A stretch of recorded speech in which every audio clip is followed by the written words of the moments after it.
Lingkungan penyelam adalah lingkungan alami atau buatan di mana penyelam dilakukan daerah dan kondisi penyelaman. Daerah dan kondisi penyelaman. Yang pertama, mengenal dan memeriksa area penyelaman.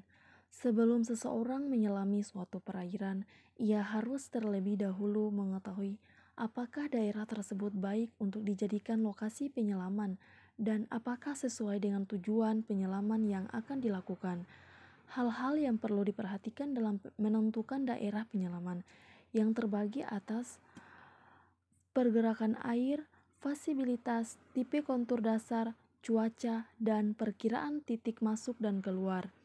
Kelima hal tersebut di atas perlu diperhatikan agar dalam penyelaman, seseorang penyelam mengetahui kondisi di daerah penyelaman, sehingga dapat mengambil tindakan yang tepat jika sewaktu penyelaman berlangsung terjadi hal-hal yang tidak diinginkan. Dan yang kedua, thermocline.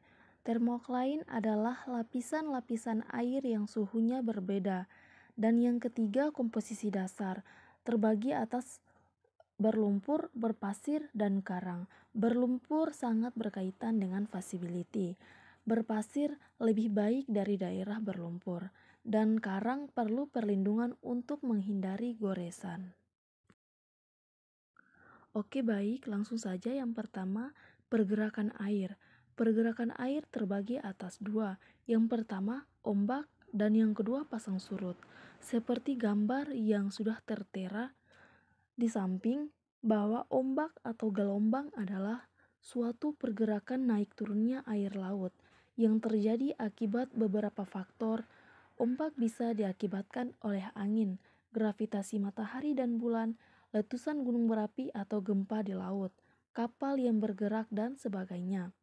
Sedangkan pasang surut merupakan kondisi naik turunnya permukaan air laut secara berkala. Baik, di sini yang pertama ada arus. Yang sudah kita ketahui bahwa arus adalah pergerakan massa air secara vertikal dan horizontal sehingga menuju keseimbangannya atau gerakan air yang luas yang terjadi di seluruh lautan dunia. Arus juga merupakan gerakan mengalir suatu massa air yang disebabkan tiupan angin atau perbedaan densitas atau pergerakan gelombang panjang. Arus sendiri sangat berpengaruh atau berhubungan penting dengan adanya global, longshore, rip, dan tidal. Dan yang kedua, ada visibilitas. Visibilitas adalah suatu jarak untuk bisa terlihat dengan jelas. Dan yang ketiga, tipe kontur dasar. Tipe kontur dasar pada kenyataannya tidak jauh berbeda dengan kontur yang berada di atas permukaan. Perbedaannya hanya terletak pada istilah yang digunakan untuk menyebut kontur tersebut dan fungsi dari variasi bentuk permukaan dasar laut. Berikutnya ada thermocline. Thermocline adalah lapisan pembatas antara air yang berada di permukaan dan yang berada di bawahnya.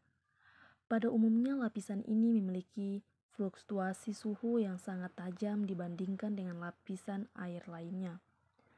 Perbedaan suhu lapisan air membuat kita harus memperhitungkan jenis pakaian selam yang sesuai. Yang berikutnya ada komposisi dasar. Waspadai penyelam pada komposisi dasar dengan dominasi karang tajam karena dapat melukai Anda. Menyelam pada komposisi dasar juga perlu hati-hatian agar tidak merusak daerah penyelam yang ada di dasar. Dan yang ketiga ada berat jenis air laut, memiliki massa jenis lebih besar jika dibandingkan jenis air lainnya, yaitu sekitar 1,026 hingga 1,28 dengan satuan kilogram per kubik.